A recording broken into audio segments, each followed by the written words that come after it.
Untuk mengenal BHS, sapaan akrabnya, kita akan membahas secara mendalam dalam kisah para tokoh. Pemirsa, kisah para tokoh kali ini kita akan membahas mengenai sosok Bambang Haryo Soekartono. Saat ini saya sudah bersama Pak BHS nih Pak. Kita akan ngobrol-ngobrol dari Bapak masa kecil sampai menjadi sosok seorang BHS yang dikenal oleh masyarakat Indonesia Pak. Boleh tahu nggak sih Pak, Bapak itu kan serba bisa ya Pak, politisi juga, pengusaha juga, luar biasa. Tapi boleh tahu nggak sih Pak, cita-cita Bapak tuh awalnya sebenarnya apa sih Pak waktu kecil? Assalamualaikum warahmatullahi wabarakatuh. Waalaikumsalam warahmatullahi wabarakatuh. Terima kasih Mbak. Jadi saya itu cita-citanya dulu malah jadi tentara. Wah. Ya, karena bapak saya adalah tentara, ya. Dan saya senang sekali dengan pakaian ini itu dan kinerja daripada tentara pada waktu itu TNI. Tapi seiring dengan waktu saya kok sepertinya bapak saya lebih senang kalau saya tidak di tentara. Tapi bapak saya lebih senang kalau saya ada di sebagai sarjana teknik ini, insinyur yang pada waktu itu menginginkan di teknik sipil sebenarnya.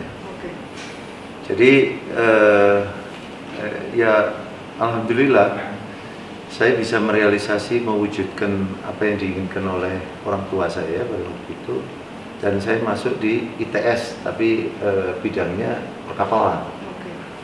Dan ini ternyata sangat cocok dengan yang saya geluti pada waktu itu, karena orang tua saya merintis satu usaha di bidang transportasi, yaitu transportasi angkutan laut, dan alhamdulillah saya bisa meneruskan setelah saya menyelesaikan studi di ITS, Institut Teknologi 10 November. Dan alhamdulillah banyak sekali relasi, ternyata relasi atau stakeholder daripada perusahaan transportasi laut ini, dari pemerintah, dari ini, BKI, Biro Klasifikasi dan sebagainya, ternyata banyak yang sarjana perkapalan, tes perkapalan, dan alhamdulillah sehingga pada waktu itu kita semakin lebih cepat mengenalkan diri kepada pemerintah. Banyak sekali ide-ide dari kita ataupun ide dari pemerintah yang kita kolaborasi dan sebagainya untuk kemajuan di bidang transportasi laut ataupun penyeberangan. Jadi itu. Oke. Kita semua jadi tahu sosok Bambang Haryo ini yang orangnya disiplin, ternyata anak dari seorang tentara, ya Pak ya. Ya. Oke. Kalau hobi Bapak sendiri apa sih Pak? Boleh diceritakan kepada pemirsa Indonesia Group? Ya, saya paling senang olahraga bela diri. Ya, mulai dari kecil saya bela diri. Pertama saya di karate, terus pindah di perisai diri, silat. Terus setelah itu saya di kungfu. Saya juga belajar taekwondo. Terus di SMA kelas 1 saya, karena saya senangnya bela diri, saya ikut karate sampai sapu hitam, dan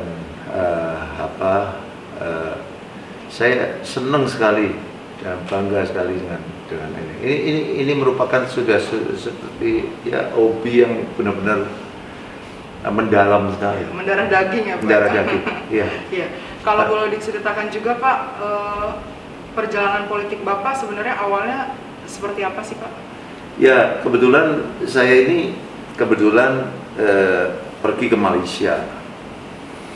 Saya pada waktu itu masih sebagai pengusaha, yang dimana pengusaha ini saya mendapatkan begitu banyak penghargaan, mulai dari penghargaan daripada menteri, presiden, terus juga MURI, terus juga beberapa penghargaan internasional lainnya, ada Spanyol, Jerman, Prancis, ada 3 penghargaan internasional. Dan ini dari hampir 100 penghargaan yang kami terima. Terus saya ke Malaysia pada waktu itu Saya ditanya sama orang, kan nggak tahu ya, orangnya indigo atau apa ya, dia mengatakan, kamu orang politik ya? Gitu. Bukan. Terus dia mengatakan, kamu kalau di politik, anu loh, bagus, karena kamu akan ini. Kamu pemerintah, bukan. Kamu kalau di pemerintah bagus loh. Kamu, jadi seperti itu yang akhirnya saya diajak oleh Pak Basuki Sudirman. Tahu-tahu Pak Basuki Sudirman, mantan gubernur Jawa Timur, datang ke kantor pada waktu itu bersama-sama dengan tim dari DPP Gerindra. Kebetulan Pak ini tahu-tahu ngajak saya ke Pak Hasim. Setelah itu saya ketemu, saya bincang-bincang dengan beliau. Beliau mengatakan, Mas Bambang gabung ya. Gitu. Saya suka Mas Bambang. Nanti di Jawa Timur memperkuat. Terus saya masih berpikir-pikir pada waktu itu.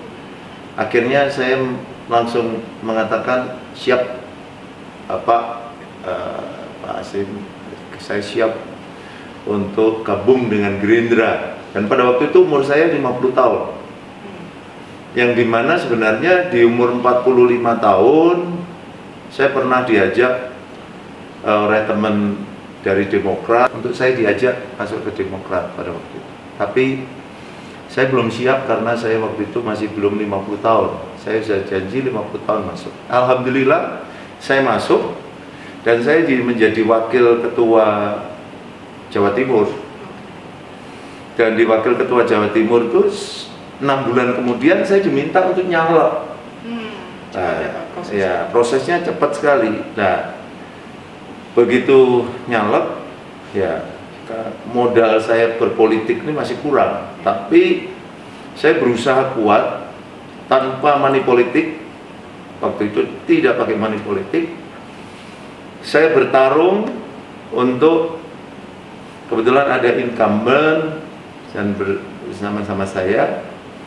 Ini cukup berat sebenarnya, tapi alhamdulillah saya bisa mengalahkan beliau yang sekarang sudah menjadi sahabat saya, dan saya akhirnya jadi anggota DPR. Ya. Ini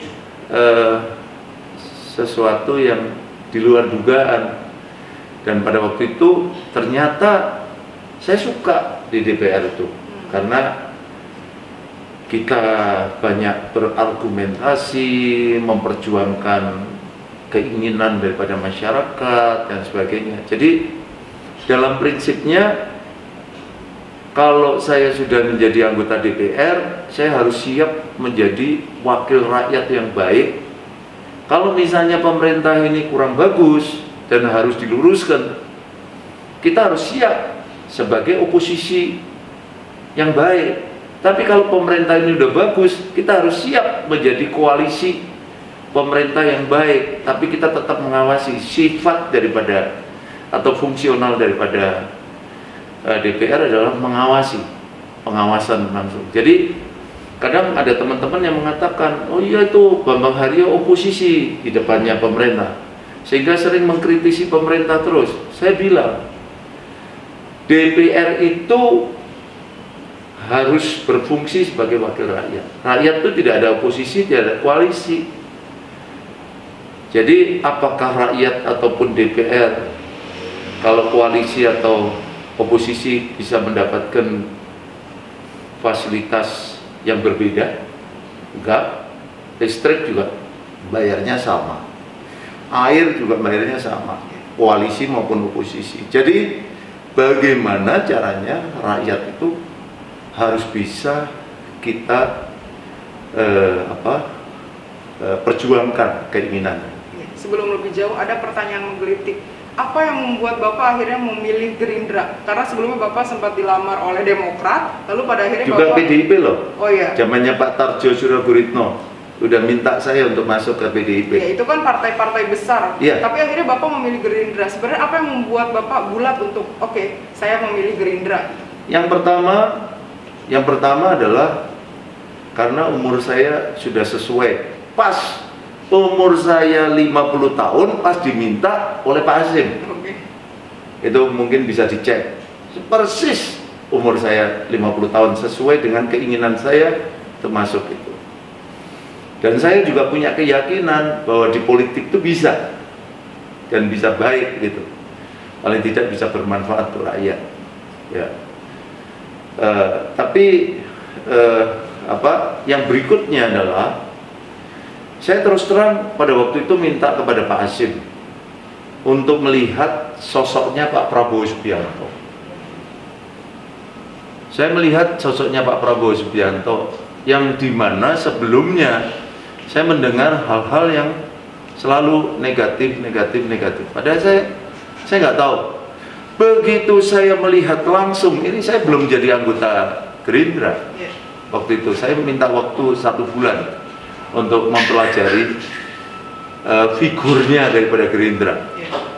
Saya kaget luar biasa dengan sosoknya Pak Prabowo Subianto yang luar biasa. Beliau pertama yang saya kagumi adalah kecerdasannya. Jadi di dalam melakukan ini visinya sangat luas. Ini dan tujuannya adalah untuk keinginan mensejahterakan masyarakat. Dan saya heran juga yang dikatakan orang ini negatif, ternyata beliau itu sangat baik dan sangat peduli terhadap kita, sangat care terhadap kita. Jadi ini yang terus terang saya menjadi tertarik terus terang karena figur daripada Pak Prabowo Subianto. Jadi bukan yang lain-lain. Jadi saya figur itu akhirnya saya tertarik dan saya masuk, dan alhamdulillah saya bisa diterima oleh teman-teman dan saya bisa diterima oleh masyarakat. Akhirnya saya memenangkan untuk menjadi anggota DPR RI. Itu. Oke. Terima kasih. Bapak pernah duduk di periode 2014-2019. Adakah rasa ingin kembali, Pak, duduk sebagai wakil rakyat, Pak? Saya kira saya ingin juga. Ya. Kemarin memang saya sempat mencoba untuk di eksekutif mencalonkan sebagai bupati. Karena apa? Ini juga sekali lagi dorongan dari Pak Prabowo Subianto yang pada waktu itu ingin mencalonkan saya sebagai gubernur Jawa Timur. Waktu itu saya dipanggil ke Tarumanegara, ya. Terus Mas Bambang, saya suka sama Mas Bambang. Mas Bambang tolong jadi gubernur Jawa Timur ya. Aduh Pak, mohon izin Pak, ini waktunya tinggal 6 bulan. Waktu itu tinggal 6 bulan. Kayaknya sulit Pak, karena 42 juta penduduk pada waktu itu dan luasan yang kurang lebih 50 kali lipatnya Jakarta, Jawa Timur tuh. Nah, sedangkan ada waktu itu Pak Sandi, saya waktu itu manggilnya Mas Sandi, sedangkan Mas Sandi pada waktu itu untuk mengenalkan beliau sebagai gubernur di Jakarta aja 2 tahun gitu. Jadi mohon izin Pak, ini udah jangan ditolak dulu. Gini aja Mas Bambang, saya bantu dana, saya akan bantu 30 miliar. 30 miliar, ini dari pengusaha jumlah sekian, nih untuk Mas Bambang. Saya kaget sekali. Jadi keinginan daripada beliau itu untuk menjadikan saya seorang gubernur itu luar biasa tinggi. Dan saya mengatakan waktu itu, melaporkan, Bapak, saya bukan tidak punya uang. Saya punya uang, mohon izin, luar biasa Bapak sangat memperhatikan saya dan memperhatikan kami. Dan oke, jangan ditolak dulu. Saya beri waktu 5 hari untuk Mas Bambang berpikir, tapi jangan lama-lama, kata beliau begitu. Siap Pak, saya akan pikirkan. Nah, setelah 5 hari, ternyata dari hasil istiqoroh, ya, ini dan sebagainya, dikatakan bahwa saya jangan dulu. Nah, pada waktu itu akhirnya saya menginginkan untuk memulai, mumpung memulai dari bupati. Ternyata bupati saya sebenarnya sih nggak gagal, sebenarnya beda tipis, cuma iya. 1%. Saya memperhatikan tipis. 1%, 1,5% Iya. waktu itu, 1,5%. Dan ini adalah satu prestasi yang luar biasa. Iya. Sebagai figur yang dari Gerindra, yang dimana Gerindra yang sebelumnya itu bupati hanya menang lebih dari 15%. Sekarang hanya 15%. Jadi 15% dari si pemenang ini. Tapi jadi terpautnya 80% lebih, ya tak? Tapi saya terpautnya cuma 1,5%. Jadi ini prestasi yang luar biasa sebenarnya. Yang sudah tim pemenangan itu melakukan ini, kacanya cuma 12.000 suara dari 380 sekian mereka, kita 379 sekian. Jadi beda-beda tipis. Jadi ini yang terus terang ya ternyata untuk jadi eksekutif itu susah juga ya gitu. Iya. Susah juga. Persaingan ya Pak. Iya, Tadi persaingan. itu untuk dunia politik. Iya. Kita tahu BHS ini seorang pengusaha juga. Mungkin Iya. Bapak bisa menceritakan apa saja sih Pak usaha Bapak, mungkin agar generasi muda juga termotivasi untuk menjadi seperti seorang BHS nih Pak. Ya, saya pertama memegang perusahaan di bidang transportasi laut. Lalu saya kembangkan armadanya begitu banyak, ya. Dengan saya banyak sekali memberikan masukan-masukan pada pemerintah bagaimana caranya transportasi laut itu menjadi maju. Saya banyak diskusi dengan Pak Mangindaan, dengan Pak Yusman Syafi'i Jamal, juga Pak Hatta Rajasa, saya sering diskusi sama beliau. Juga Pak Bambang Susantono, ini luar biasa, ini sahabat senior saya, ya. Juga insinyur teknik sipil ya, yang luar biasa sebenarnya. Dan saya banyak sekali argumentasi berdiskusi sama beliaunya. Sehingga usaha saya menjadi maju, ya berkat dukungan dari beliau juga gitu. Dan saya mengembangkan di dunia industri maritim, karena transportasi laut itu penting sekali. Negara kita negara kepulauan, jadi masalah akses logistik dan penumpang ini harus dilancarkan di seluruh Indonesia dengan cara apa? Yaitu industri maintenance, perawatan daripada perkapalan yang sangat bergantung pada industri maritim, ini harus kembangkan gitu. Yang sekarang ini di Indonesia masih kurang maksimal gitu. Jadi ini saya berusaha untuk mengembangkan ini sehingga bisa mendukung transportasi laut yang berfungsi sebagai infrastruktur jembatan, tapi juga berfungsi sebagai alat transportasi super massal yang mengangkut super banyak logistik dan super massal manusia. Jadi ini harusnya pemerintah ini memberikan dukungan yang luar biasa terhadap transportasi, mendukung ini. Dan ini yang kita harapkan ada di satu perhatian, insentif diberikan pada industri maritim dan pelayaran kita, sehingga kita bisa menyatukan NKRI kita. Terus saya setelah itu mengembangkan di dunia